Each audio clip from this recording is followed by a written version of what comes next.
हाय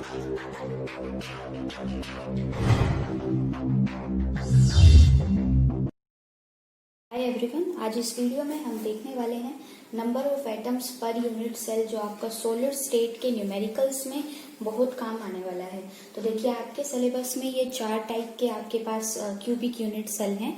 first है आपका simple cubic unit cell, then है आपका body centred cubic unit cell, उसके बाद है face centred cubic unit cell और लास्ट में है end centred cubic unit cell. इन सभी जो आपके यूनिट सेल हैं, यहाँ पे आपको एटम्स का अरेंजमेंट समझना होगा।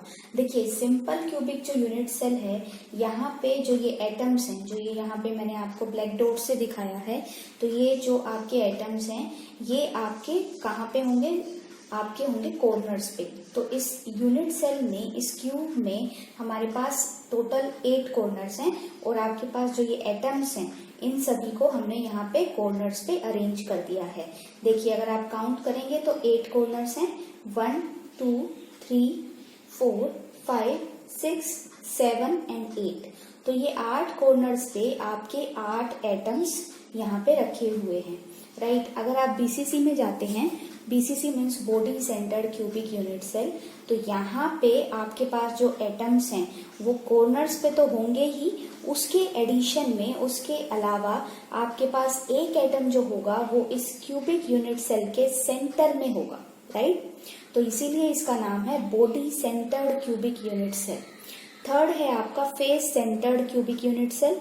फेस सेंटर्ड में क्या होगा कि आपके कॉर्नर्स पे होंगे, इन एडिशन टू कॉर्नर्स आपके पास जो एटम्स हैं वो आपके, क्योंकि एक क्यूब में हमारे पास 6 फेस होते हैं, तो उन 6 फेस के सेंटर पे आपके पास ये एटम्स मैंने दिखा रखे हैं। देखिए, ये अगर एक क्यूब है आपके पास, तो इसके 6 फेस किस तरीके से होंगे। देखिए, 2 हैं आपके ये रूफ और नीचे का जो आपका फ्लोर आप कंसीडर कर सकते हो, और 4 आप कर सकते हो एक वॉल। तो आप एक रूम जो है, आपका एक रूम है, उससे आप एक क्यूब को इमेजिन कर सकते हैं, राइट। जिस तरीके से आपका एक रूम है, तो वहां पे आपके पास 4 आपकी वॉल्स हैं, राइट, और एक है आपकी रूफ, देन आपका हुआ फ्लोर। तो इस तरीके से एक क्यूब में, एक रूम में आपके पास 6 फेसेस होते हैं। तो उन्हीं के सेंटर पे अगर हम एक एक एटम रखें, प्लस में आप कॉर्नर्स पे अगर एटम्स रखेंगे, तो ये आपके एफसीसी क्यूबिक यूनिट सेल को रिप्रेजेंट करेगा। नेक्स्ट है आपके पास ये ECC. ECC means end centred cubic unit cell. तो यहाँ पे कॉर्नर्स पे हैं आपके एटम, प्लस में जो 2 आपके ऑपोजिट फेसेस हैं। ऑपोजिट फेसेस जैसे कि आप एक रूफ कंसीडर कीजिए और एक आपका फ्लोर कंसीडर कीजिए, मीन्स आमने सामने होने चाहिए। आमने सामने की वॉल्स हो गई या आपका रूफ और फ्लोर हो गया। तो इस तरीके से यहाँ पे मैंने रूफ और फ्लोर कंसीडर किया है, तो उनके सेंटर पे एक एक एटम मैंने यहाँ पे प्लेस किया है। तो ये थी बात अरेंजमेंट की। अब बात कर लेते हैं कि ये जो नंबर ऑफ एटम्स हैं, इन्हें हमें कैसे काउंट करना है। देखिए, अरेंजमेंट अगर आपको समझ आ गई हो, तो नंबर ऑफ एटम्स जो पर यूनिट सेल है उसे हम Z से डिनोट करते हैं।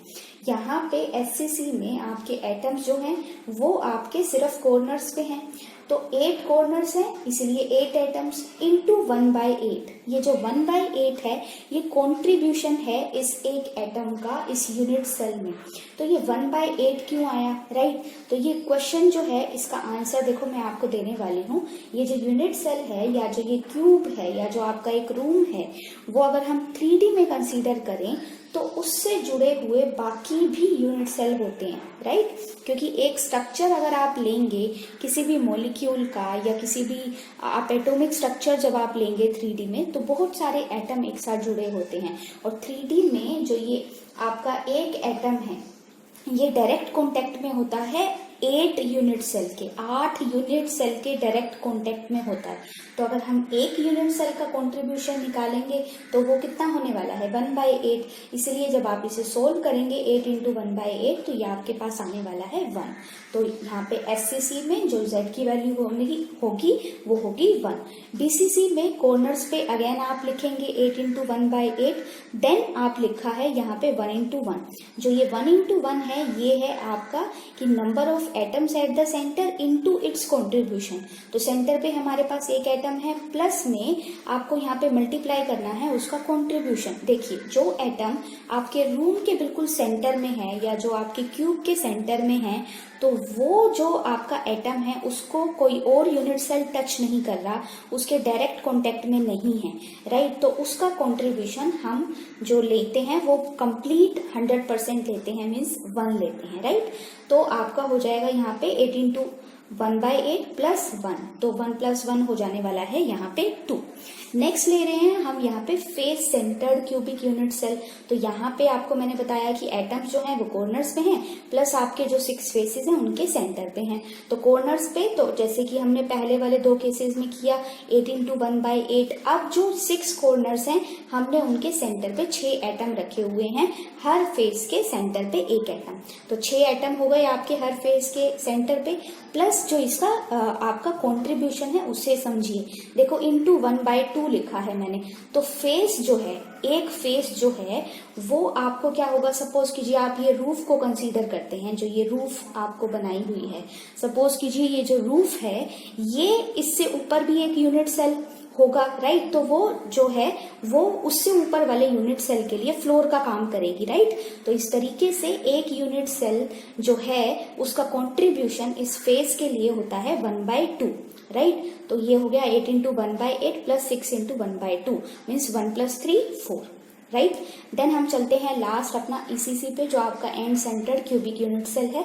तो यहाँ पे कॉर्नर्स पे है, प्लस में जो आपके ऑपोजिट फेस हैं, जैसे कि मैंने रूफ और फ्लोर लिया है, तो उनके सेंटर पे आपके एक एक एटम है।